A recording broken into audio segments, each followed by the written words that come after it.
Hello, dear listeners. Wishing you a very, very happy Diwali. It is the season to splurge. Traveling, buying gifts, spoiling yourself, your friends, and your families. But hey, it's also time to take care of your finances.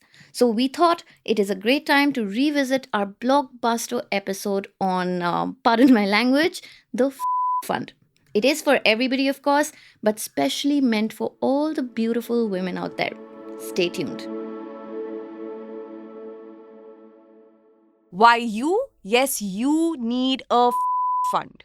Quit fing around and build yourself a fund. Start your fund today. If you're wondering what's with these expletives on Daybreak today, have these two hosts forgotten that their mic is on? You know what? This is too much. I am leaving. Please, please, please, please hang on and let us explain. You'll be hearing that word a lot in this episode because today we are talking about a very important and a very powerful idea for women. We are talking about the F off fund. And to talk about it, we have a very special guest in our studio this week, Chaitra Chidanand, the co-founder of Salt, a financial services platform for women.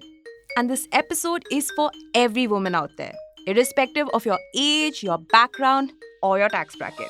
In fact, we even got a few of our listeners to send in their questions for this episode. And if you're a man listening to this episode, do us a favor and share it with the women in your life. Also, hang in there because you might find a thing or two useful for you as well. All right. So this question is for all of us. Yes. Do you have a fund? And also, what triggered you to start it? Motherhood. Ah, okay. Yes. Okay. I think about a year and a half after my son was born, when I decided to move back to India and be a startup founder, is when whatever little bit of savings I had left in the US, I invested it in actually, bad idea, but I put it all in Tesla. Oh. I mean, it turned out great for me because Tesla grew phenomenally back in that time period. But it's not something I would advise anybody to do. Diversification is great. But yeah, that was the beginning of my FOF fund. What about you, Rahil? I don't have an FO fund, I'll be honest. I wish I had one. And there have been points in my, pretty short career of 4 years where I wish I had one. I remember I had a pretty good job. I was happy and stuff. But there was a point towards the end of it where I was starting to feel a little burnt out. And, I whimsically thought about maybe taking a break for like a couple months, 2 months, 3 months, kind of reassess, figure out what I want to do next. But I immediately realized that I don't have the kind of financial runway to be able to do that, and wrote that idea off immediately. And I know I would like to have that option going forward. So do I have a fund? I don't, but I recognize that I do need one. What about you, Snigdha? Same, actually, the same. I don't have one, and it's quite alarming at my age because I'm also older than you. I've been working for 10 years, and there have been points where I felt like, oh my God, it would be great to have had money in that situation. I could just walk out of it. Like, I would have been more confident about so many things. Like, for example, I bought a small piece of land. I took a loan. I'm still paying the EMI for it. And I wanted to start an artist residency back at home in Darjeeling. And it's been 2 years. It's just lying there because I don't have the money to start building. Should we talk about what is a Yes, I think I that was gonna say that is something we should get. So, for context for our listeners, there was this essay that a woman called Paulette Perhatch wrote back in 2016, and she wrote about why all women need a fund. Okay, and basically what she said was that all women should set aside a certain amount of money so they have the freedom to get out of a difficult situation. So that could be a tough job, it could be a tough relationship, any sort of difficult situation. You should have the money to be able to do that, and that could possibly look different for different people. This was a really deeply personal essay that Snigdha shared with me a couple of weeks ago, and it is so moving and so unsettling. Yeah, so the essay starts out really well, right? Like, it's so exciting because she's got a good job. It's her first job. She's living in the city and she's very excited. She's going out for fancy dinners, buying clothes, all of that. And then things get, reality. kicks in, and her boss turns out to be a predator, and turns out her partner is abusive, and she has so many bills to pay, and she wants to walk out of that situation, but she can't because she does not have any savings. So the essay is basically about how every woman needs a fund. And what's so scary about, the whole thing is that it's so possible for that to happen to you, right? It's such a real kind of, It's very relatable. Those are Like situations that anyone most could be women in. would have Yeah. been in similar situations. Yeah. And it doesn't, the thing is, it doesn't have to be so dramatic. Yes. Right? Yeah. I think the problem is we all think we think in terms of binaries. Yeah. That ultra abusive partner Correct. or, supreme predator boss. Yeah. But a lot of times it's somewhere in the middle. And you still, to be able to even deal with that situation with confidence, even if you don't walk out of it, to tell that guy to fix himself or back off or change his ways, having that money, saved off gives you the confidence to even deal with it. May not even be walking off. So I think if we don't think of it as a binary situation, then we might all see that all of us have been in those situations, right? It's not like one or two people who've been in extreme situations, Correct. but everybody has had times where we've been like, Yeah. gosh. I wish I could get just out tell of this Yes. person off. Yeah. Yes. And money in that sense gives you that power to be able to take those decisions for yourself and to have that autonomy, right? Correct. Welcome to the Friday special episode of Daybreak. I'm Snigdha. And I'm Rahil. And once a week, Snigdha and I come together to talk about things in business and tech that interest the both of us. And it won't just be us. Depending on what we're talking about, we will also be bringing in a bunch of really interesting people onto the podcast. Today is Friday, the 12th of July. By the way, once you're done listening to this episode, could you please do us a favor and fill out a survey we put together? We want to know what you think about FR funds. You'll find it in the show notes along with some more interesting reads on the subject. And now, on to the episode.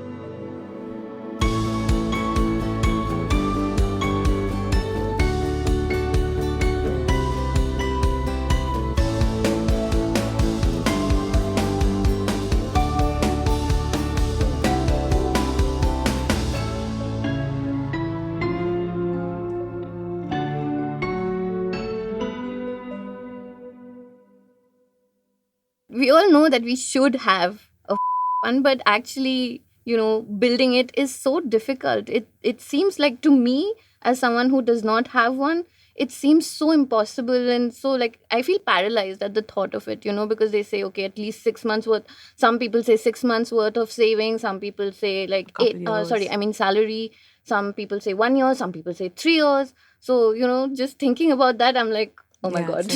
So we have the right person with us in the studio today to talk about funds, why you need them, how to set it up. We have Chaitra with us in the studio. Chaitra Chidanand, can you please introduce yourself for us? So I am a fintech founder, and I guess the most relevant aspect of my background is that I became a fintech founder because I was terrified of finance. Really? Yes, and I wanted to solve it for others who were like me, right? I think money intimidates everyone. Yeah. Every aspect of money intimidates us, from credit to investing to earning to saving, etc. So really that was my motivation to become a fintech founder.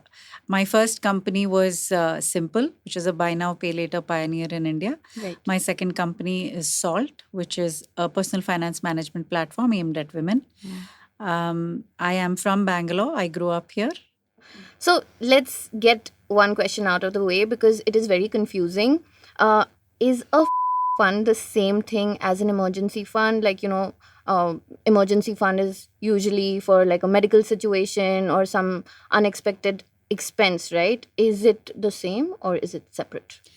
I think names are very important, because what you call it is how you think about it intuitively in your mind, and therefore a fund is very different from an emergency fund. In fact, I would add another fund, which we could do another podcast on some other day, called the Live It Up Fund. Oh. Right? So we can have 3 different funds that we allocate our monies into. So an emergency fund is something that you put away to meet your ultra essential expenses if, there were to be an emergency. In that sense, there is a little bit of overlap with the fund, but you should think about it as completely different. A fund is something that allows you to, let's say you are in a situation where you don't want to be in. It could be in a bad marriage, a bad relationship, parents who you don't get along with, in-laws, or a job, right? And you want to do something about it. So the difference is an emergency comes up on you unannounced. A fund, usually you have time to plan, like to avail it. So it has to be different in nature. In that sense, what you do with the money that you put into that fund will be different. For an emergency fund, you would want it to be as liquid as possible. So you need both. In other words, you definitely need both. And you need to, if you're a young person starting, well, young or old, it doesn't matter. The youngest you're going to be is how old you're today. Right? That's reassuring. 100%. Yeah, so it doesn't matter whether you're 60 or 20, start today if you haven't. So there's so much to unpack there. We actually had a bunch of people send in their questions. And these are people from like across the gamut of careers, of backgrounds, different stages of their career, different ages. Some have had success setting up funds, even though they may call it different things. Others are trying to figure it out, and they recognize that it's important for them to have. They're trying to figure out where to start. So one kind of recurring question that we got is whether there is a magic number, right, with an FOF fund. I quit my really bad job last year and took a career break only after I had paid off my education loan and I had no financial liabilities. But my question is, for a woman in her late 20s living in metro cities like Delhi or Bangalore, how much money we need to have as part of our fund? See, the way I think about it is not I think one of the biggest reasons why, when I heard the two of you saying that I still don't have an FR fund is because I've heard both of you talk about a magic number that you want to get to. Yes. And that number feels so large that you just never end up starting. Yeah. It's like recently I went on a trek to Sikkim. And it was a 9-day trek. And it was to the base of the Kanchenjunga. I went, I did it. It was ultra challenging, but I did it and it was very possible for me to do it. After I came back, I got to know that it's one of the 10 hardest treks in India. Had I known it before, there's no way I would have thought that I would be capable of doing it, because in my head, I have an imagination that to do the hardest treks, I need to have this level of fitness, and I will never live up to that level of fitness in my perception. But was I able to do it? Hell yeah. So I think the same thing applies when it comes to money or health, right? We think about the goal. So for a minute, we'll come to the goal. What is the magic number? There are some magic numbers. But I think the starting point should always be, what do I earn today? Or what do I get today? The beauty about women is whether we earn money or we don't, meaning whether you have a job or not, all of us control money. Meaning a housewife is given a budget to run the house. That's her salary. Right? Yeah. She might not be able to save 50% of it like an employed person would, but we all know from our mother's stories that they have put away 10, 20, sometimes even 30% of whatever budgets they were running homes with if they were homemakers, right? So I think start with the input, always. It's easy. It's easy to start with what I have today. So to give you my example, when I was leaving the US, I had literally $2,000 in my bank account. And I was like, okay, what do I do with this $2,000? It was either Bitcoin or it was Tesla. I was like, Bitcoin, I'm too scared. I should have done that. I've probably gotten a lot more. But Tesla worked out just. So my $2,000 became $25,000 when I sold it. Wow. And that was the money that allowed me to start Salt. Right? So don't think of it in terms of the goal. Think of it in terms of input. And speaking of input, if you're earning 100 rupees, you should not be spending more than 50 on your living expenses, right? Not more than 50%. And if that means that your rent is very high, move to a smaller place. Get a roommate. Move into your parents' place. Figure out a way to bring your living expenses under 50%. The second is 30% at least, at the very least, you got to put away as savings. And 20% is for your comforts. So comforts include the holiday you want to take. Is that the Live It Up fund? It could be Live It Up. Okay. It could be, for some of us, it could be Live It Up, but for some, it could be that's the way they live. Right. So, Yeah. it could be the fancy dinner you're going to with your friends. It could be anything, right? Okay. So that's only 20%, not more than that. Then once you have that basic framework and you abide by it, you don't have to worry for the rest of your life. Then coming to that 30%, what do you do with that 30%? If you're just starting out today, doesn't matter how old you are. If you're starting out today, break that 30% up for ease into a third. Meaning 10%, put it into an emergency fund, assuming you're starting from scratch. What is an emergency fund? Something you should be able to access liquidity immediately. So FDs, RDs, savings bank account, even some liquid funds. But if you don't want to do liquid funds, which feels too complex for you, forget about it. FDs, RDs, savings bank account, let that money go into that. Second 10%, put it into your fund. A fund is most likely something that you're not going to need in 1 year, 6 months, 2 years, right? You will at least usually have a 2 to 3 year horizon before you want to tap into it. So invest that 10% in equities. Invest it in, large cap funds, because a 2 to 3 year horizon is great for a large cap fund. The remaining 10%, which should be for your long-term savings, your wealth creation, your alpha creation, take that money, you can put it into small caps, mid caps, large caps, like anything that is a little more longer term yield giving in nature. So think about your money from an input perspective and just get started. The thumb rule for an emergency fund is 6 months of expenses. So like I said, 50% of your salary your expenses should not be more than that. That 50% number times 6 months is a thumb rule for emergency fund. You can have a similar thumb rule for a fund, which is because if you want to say to a job, to a paycheck, right? If you want to to a house that you're living in with your partner, 6 months of expenses is a good through. Right, is a good number. Yeah. So I think 6 months is where you can start. If you have dependents, like you have children or you have parents, that number can be, that multiple can be 50% times either 9 or 12. Got it. But Chaitra, does, being financially prudent always mean living frugally? Like, how frugal should we go? And is there any scope for some kind of a balance there? Because it's also about here and now, right? Absolutely. And in fact, that is something that's very, very important to live it up or to live.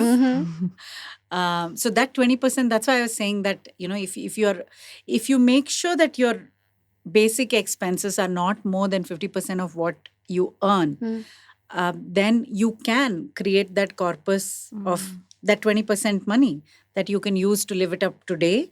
And out of that 30% that you're saving, you can live it up tomorrow, right? What will you do with your emergency and funds? Once you reach that multiple, let's say it's 1 lakh rupees, or let's say it's 5 lakh rupees for somebody, right? Once you reach that, all of your money should go into the Live It Up fund. So the last 10% that I was talking about should be your Live It Up fund. It can be you will live it up during retirement, or you will live it up when you're 30, 40, it doesn't matter. So you should put away that corpus for that purpose. Chaitra, we had a question related to, living frugally. I'll just play it here. Okay, so my question is, do I need a side hustle for my emergency fund? If my current income isn't cutting it and I don't want to sacrifice my lifestyle to save more, what do you think I should do?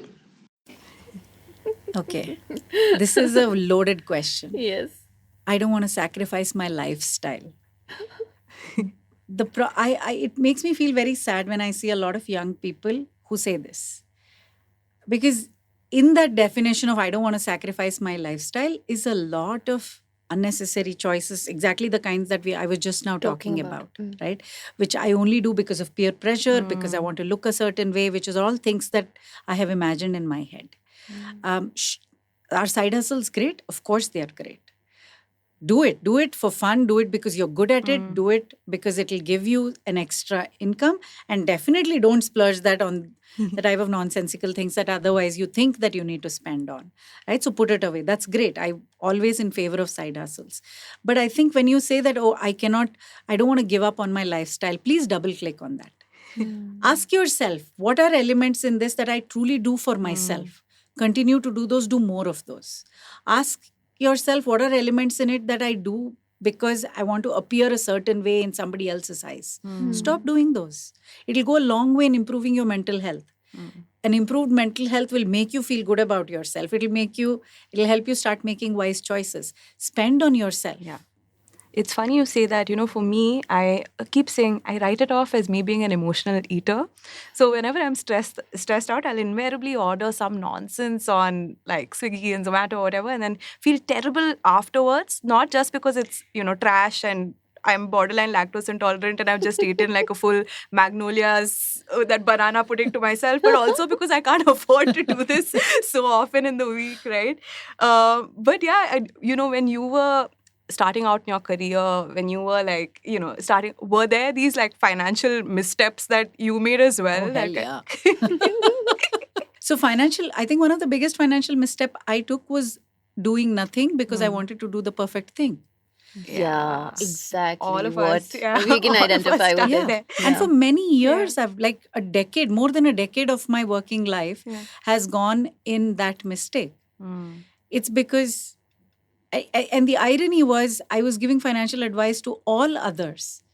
I was happy in dishing out advice that, hey, put your money in Facebook. Obviously, it's going to do well. Put your money in Netflix. I'm a big customer of Netflix. Like common sense-based financial advice I was dishing out.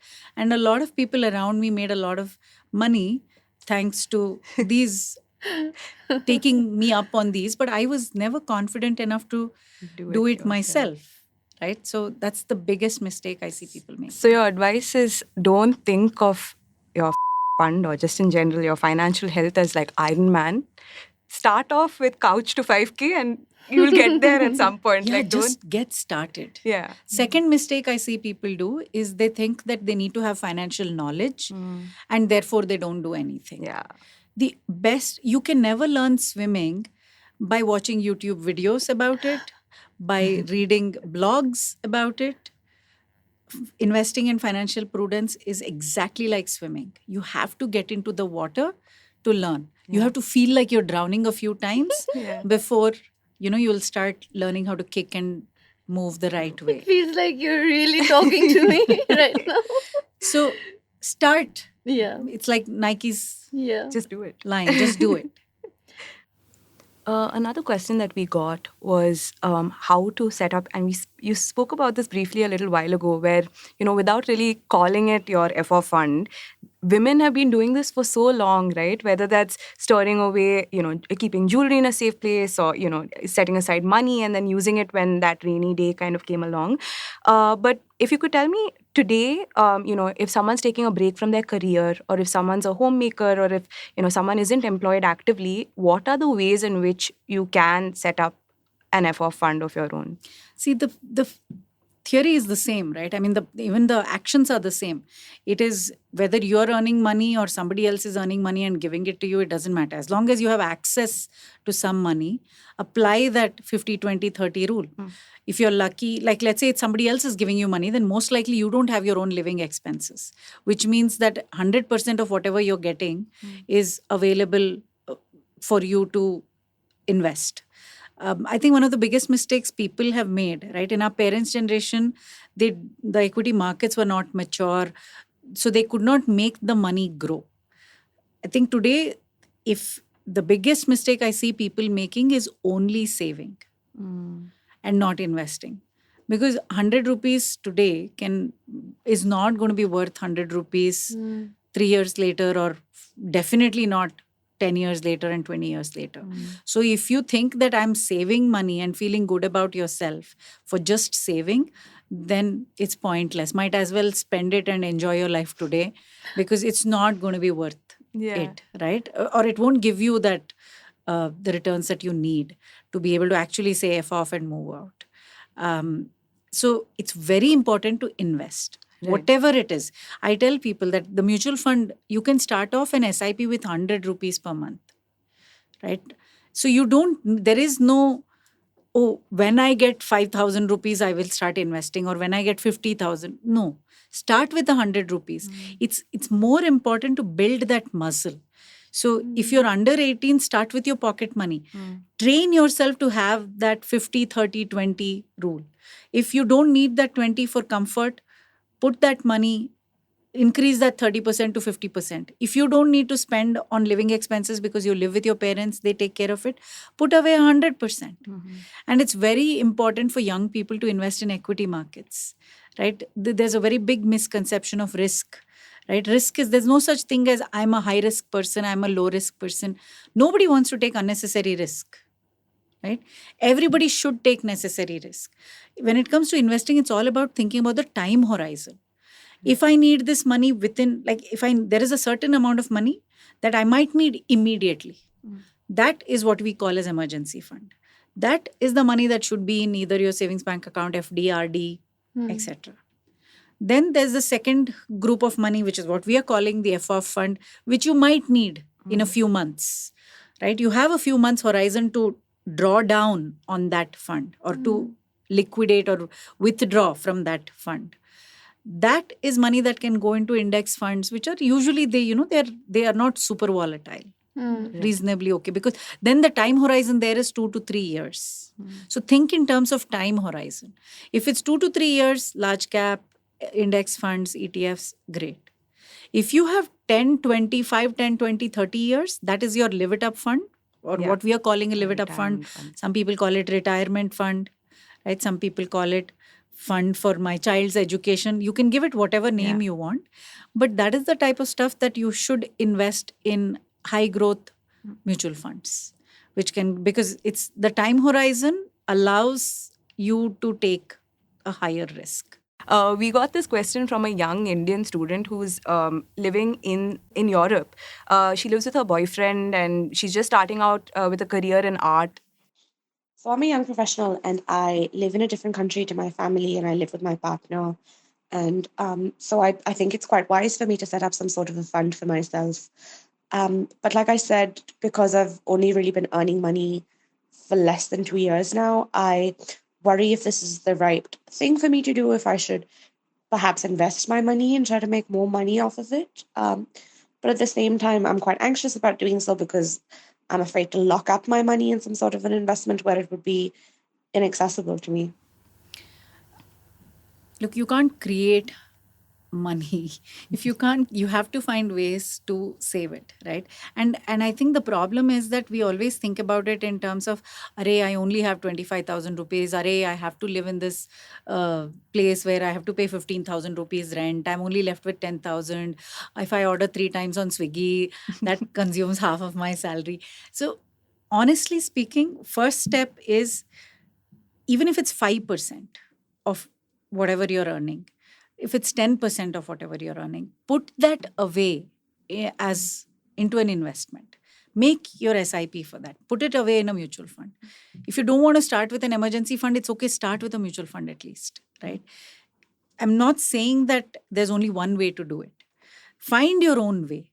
Even for that European person who is, think about money saved as, like, for instance, let's say she buys a dress, then she goes and returns it because she doesn't like it. She gets that money back. Put that into an ETF or an index fund. So start finding ways in which, I like this Magnolia example that you were talking about earlier. One of my friends said that she actually did this during COVID because she was sitting at home and she was, stress ordering. So she just decided that, every time I feel like ordering on Swiggy, I will go add all the items to the cart or on Amazon or Nykaa. But I won't click checkout. I do this. Instead, because that gives me the joy of having, Yeah. it fools my brain into thinking that I have shopped for these things. but I don't click on checkout. Instead, I go and take that same amount of money and I put it in these stocks. Oh, wow. And she earned a 10x return on That's- that because, of course, during COVID, the stock markets did really well. Right? So find these hacks for yourself. It could be $10 or €10 that this girl lent to her friend who returns that €10. Start with that. Yeah. Right. So I have a question actually related to that. And this is very personal question because not all of us grow up developing financial skills, right? What are some of the things you can make up for starting late? Invest more in equity and find the kinds of funds that are good quality funds. Don't invest only looking at the returns. Talk to a few friends, see where they're putting money. But don't go for single stocks. Don't go for that, oh, my friend is good at stock tips and I will do Bitcoin or I'll do stock tips. No, do the prudent ones, which are these kinds of tried and tested, great track record, decent growth mutual funds. Right. So what happens if you end up using the fund, Chaitra? What next? Do you have the same approach or, to building it again? Yes. Or something changes? No, it's the same approach. It's think about it. I'll draw an analogy because I like analogies personally. That's how I consume the world. Think about it as fitness, right? What do you do for fitness? You generally eat healthy food, meaning you eat home cooked food. That's one simple step you can take. You can reduce the intake, or you can make your dinner a little lighter. You can do 100 steps after every meal. You can do 5,000 steps in a day. You can do 10,000 steps in a day. Let's say you've been doing these things. These are the equivalent of your emergency fund and fund in terms of health, right? Some shadi is coming up, Diwali is coming up. You indulge yourselves. What do you do after that? You just go back to right this. back to it. Yeah. You don't do anything. You don't have to go on a starvation diet or Right. anything. Just come back after the Diwali, after the holiday, that whether it's 2 weeks, 3 weeks, 1 month, doesn't matter. Come back and restart the same routine. Okay. When you think that, oh, after this I'll have to do something extra, that is too much of a burden on your mind. Correct. Don't take that Yeah. burden. Just come back to the same Yeah. routine. Yeah. Okay, so Chaitra, I have a question about how easy it should be to access this money, right? Would you recommend investing all of it, or do you think that a certain amount of it should be like cash savings, easy to use? See, the thing is, I feel this again, everybody is different. My personal view is that a fund should grow.